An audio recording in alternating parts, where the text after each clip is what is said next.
Fisk Planetarium, this is Houston. Please call station for a voice check. Station, this is Dr. Doug Duncan at the Fisk Planetarium. How do you hear me? Dr. Duncan, this is Mike Fossum, Commander of Expedition 29 on the International Space Station. Loud and clear.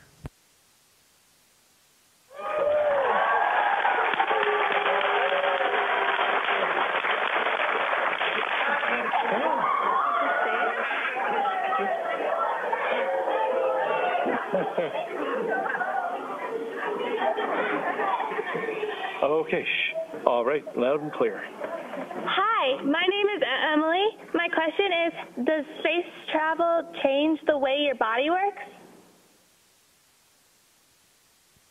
Hey, Emily, your body definitely has to adjust to gravity. Right now, your body's working hard. Your bones are working just to hold you up as you stand there. And your heart has to work to move the blood from down in your legs up to your heart and lungs and then to your brain. And up here, it doesn't have to work so hard. And so your body adapts by getting kind of lazy and your bones get weak if you don't work out and to stay healthy. Thanks.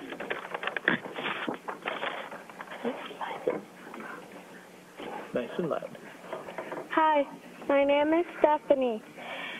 My question is, what do you eat in space?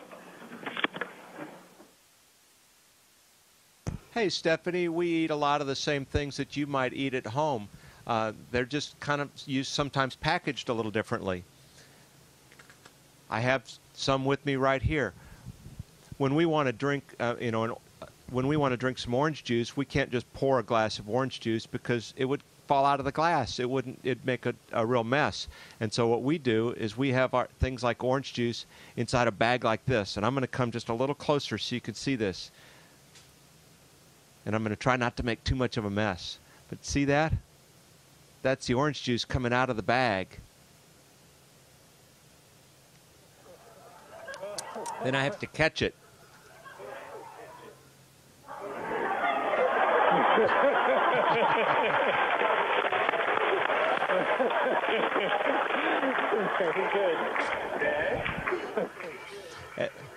And let's say that other foods we have are things like this. It's broccoli and cheese, and so it doesn't look very good, does it?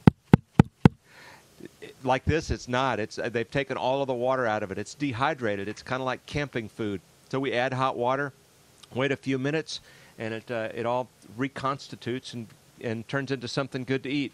Now, some of the things we eat don't need water, or they don't need any fancy things. Let me show you that. You know, some things we eat are just like you eat at home. We just catch them differently. Little chocolate-covered candies.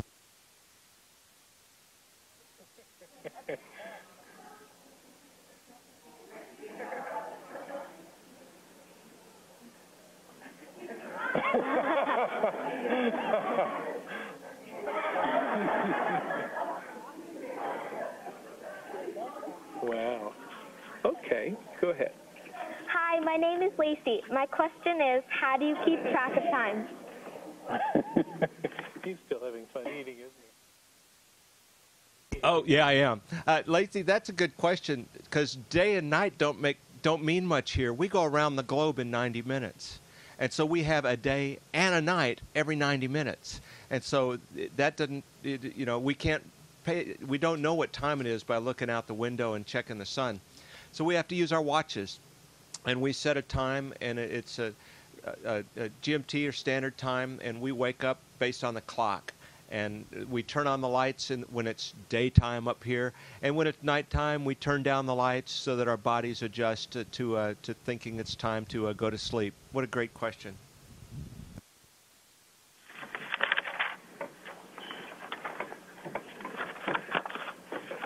There you go. Hi, my name is Anthony, and my question is, what kind of experiments do you do? Hey, Anthony, we do lots of different kinds of experiments right here. My crewmate Satoshi just a few minutes ago got done planting seeds. in a special experiment to see how the roots grow differently. On Earth, the seed knows how to grow. It gets covered up with dirt. Well, so how does the seed know whether to put the roots up or the roots down? It knows because of gravity. And so the gravity tells the roots which way to grow. And so it's very interesting to study how plants grow up here where there's no gravity to tell the roots which direction to go. We do a lot of things with crystals. When certain materials go from being a liquid to being solid, turning hard, they form crystals inside, and we can learn a lot about those materials by studying the crystals. And we're also guinea pigs up here. I mentioned earlier for what our bodies do in space, and so we're guinea pigs for watching what happens to our bones and our muscles in space. And so we do research on ourselves, measuring our hearts and our muscles, actually the size and thickness of our muscles and the strength of our muscles. So there's lots of different science going on up here. Some of the science is looking out the windows to measure and record things that are going on the Earth. We have a fairly new piece of equipment on the outside of the space station that measures the cosmic rays, that's the really cool physics stuff, space stuff. So there's a lot of different science going on up here. Thank you. Okay, nice and loud. Hi, my name is Eleanor. My question is, were you scared or nervous the first time you left Earth? Well, Eleanor, you can't tell anybody this, but yes, it's just a little bit. And I like to say, you're sitting on top of on the space shuttle. You're sitting on top of this. Well, the space shuttle on the ground weighs about 4.5 million pounds, and about 4 million pounds of that is rocket fuel that's about to push you off the planet with 7 million pounds of thrust. So anybody that's not a little concerned getting in a rocket doesn't understand what's going on. So sure, there's a little bit of that, but mostly you're excited about starting the mission, because we trained for years to prepare for this.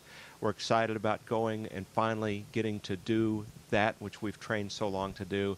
And for a lot of us, myself included, and maybe you, it's a dream that you've had since childhood that's finally coming true. Thank you. Nice and loud. Hi, my name is Jackie. My question is, why did you choose to be an astronaut? Hey, Jackie, that's a really interesting question. I chose to be an astronaut, or I wanted to be an astronaut because I watched the space missions when I was young, and it was my dad really loved the space program and thought it was important, and I remember watching that and thinking, that's just really cool. That sounds like it's really exciting. I think it's worth doing, and it takes a lot of years of preparation, but it's a great challenge, and it's also great fun. We work hard, but we also have the chance to look out of the windows and see the Earth rolling by, and I love to do that when I get the chance, or look out the windows at night and watch the stars without the atmosphere between us. The moon looks pretty much the same, but the stars really look different from up here. Looks like fun, doesn't it? Okay, nice and loud, partner. Hi, my name is Nikki. My question is, did you see Hurricane Irene from space? Oh, Nikki, yes, we did see Hurricane Irene from space. We saw that big brute of a hurricane as it grew. I actually saw it before it was even a hurricane. We saw the clouds starting to form. And, of course, we're not professionals in that area, but you can tell when these clouds start to get a big kind of a round circulation pattern going out there that, something's brewing. So we followed that and got video and photos of Irene all the way up until it hit the coast and then up the coast. And we got some pictures of flooding even. Not so much of the flood water itself, but it was really clear flying overhead that the few days after the storm, how much muddy water was out into the ocean. That kind of came as a surprise to me. I wasn't seeing that, but that water that's floods, it's flooding the towns, and so terrible for the people. Eventually it finds its way to the ocean, and it's carrying all of that rubble people's homes in the dirt and stuff, and it showed up in big brown plumes out into the ocean. Very, very interesting and sad to see that part of it too.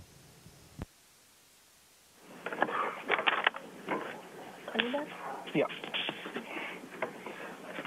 Hi, my name is Allison. My question is, how do you use math in space?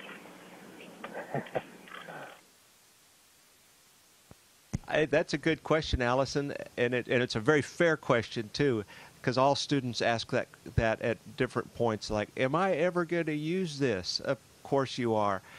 Mostly, I would say I used the math. The math that I have used was really the math that it took in my further studies of engineering and science, because you really can't understand the real details of how something works until you can understand the math behind it. When you understand the math behind an orbit, how the space station stays in orbit, well, then you kind of have a feel for how the space station stays in orbit, and I don't have to go back and use the math on a day-to-day basis.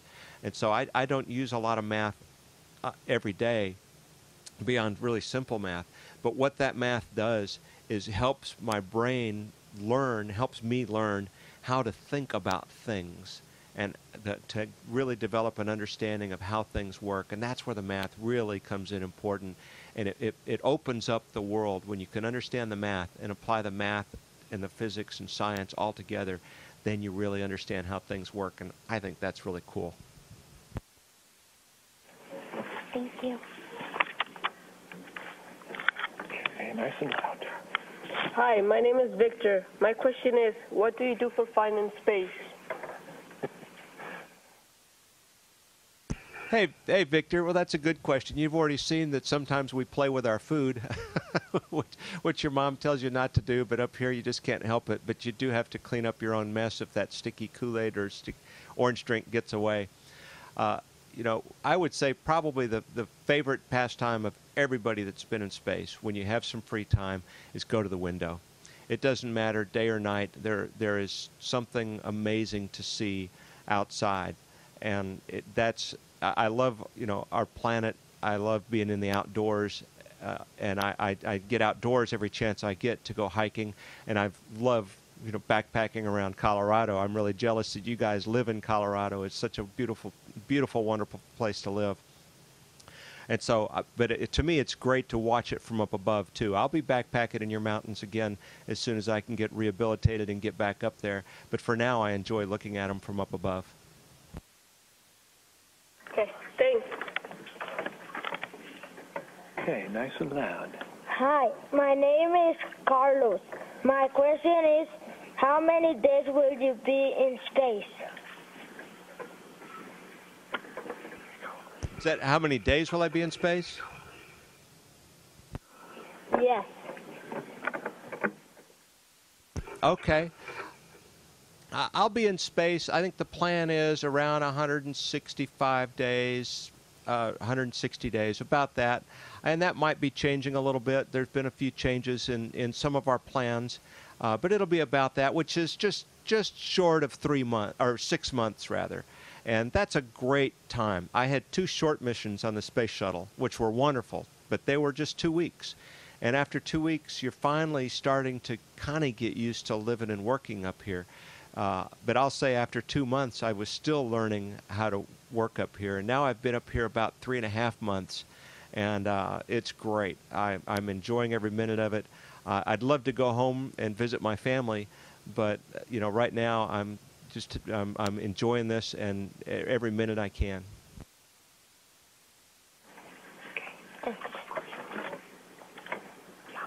Hi, my name is Avery, and my question is, what is the biggest adjustment to living on the space station?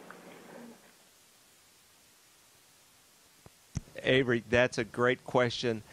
The biggest adjustment to living on the space station is things don't fall down. When you drop something, it falls in any direction it wants.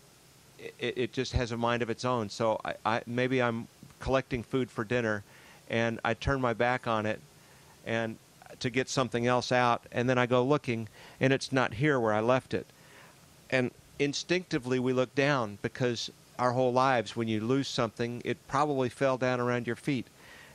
And so we start looking down, but up here that's absurd because it can fall up just as easy as it can fall down because the things we lose don't know up and down. And so, you know, my broccoli has gone out that way, out of my reach and out of my sight, and so you lose stuff.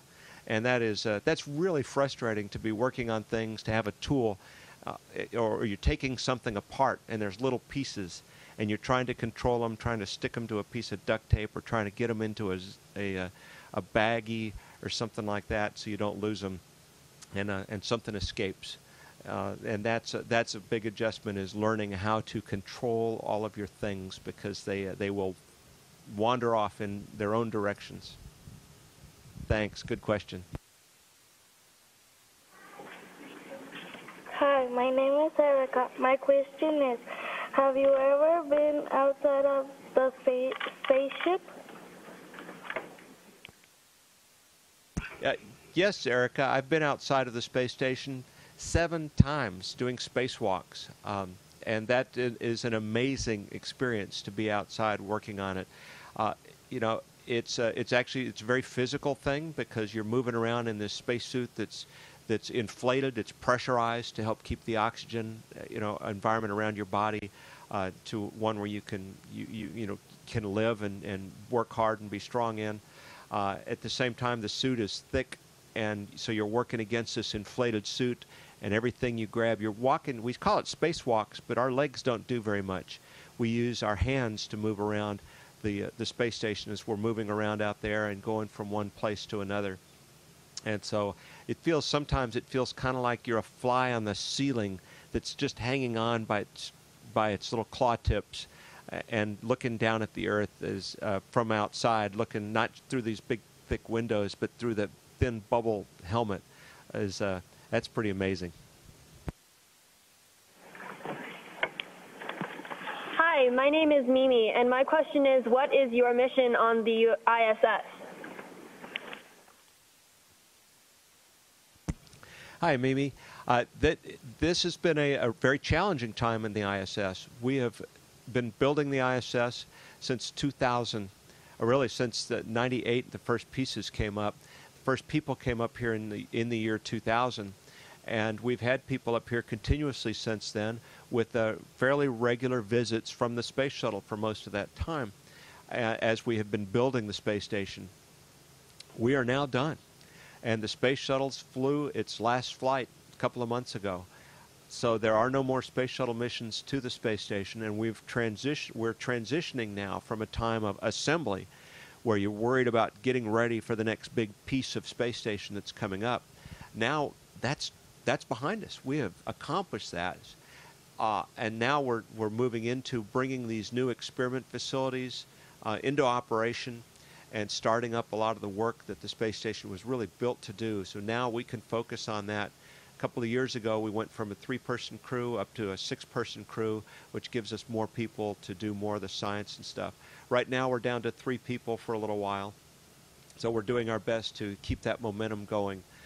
And that's our mission, is to first to keep the space station operating safely, and second is to do a lot of these different science experiments. And some of them we get real hands-on, where we're physically doing things ourselves and observing and recording. And some of them we're just the people that change the samples in the furnace. They don't let me loose with a 1,000-degree furnace, but I'll get in there, change the samples and stuff, and then get it all inspected and closed out. And then the scientists on the ground are actually running the experiment from down on Earth, and they're controlling the furnace up here, and then we'll bring those samples home someday. Great question. Hi, my name is Isabella. My question is, what does Earth look like from space?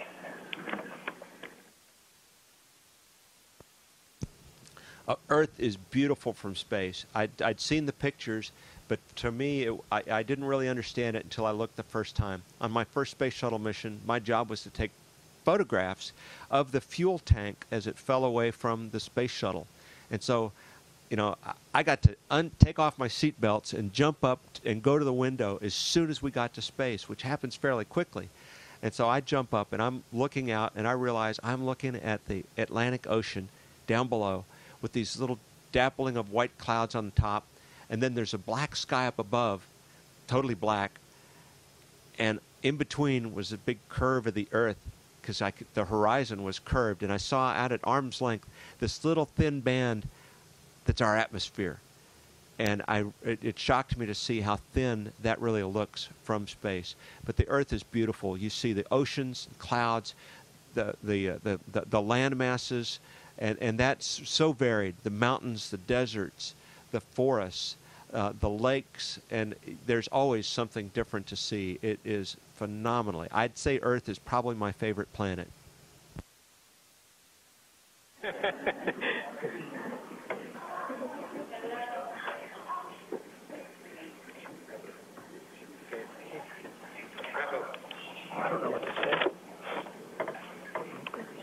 Mike, this is Dottie.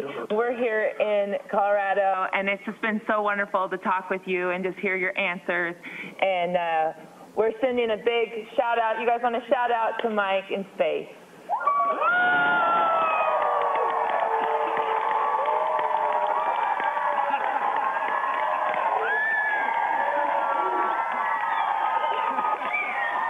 As you can tell, you made a big impression here today. Thanks. Oh, you guys are awesome. Dottie, you are wonderful. Thank you so much for being there. And for the folks in Denver, what a great event. The kids, super questions. Keep asking those questions, and I hope you get to come find your own answers someday. Thanks a bunch. It's been great joining you guys today.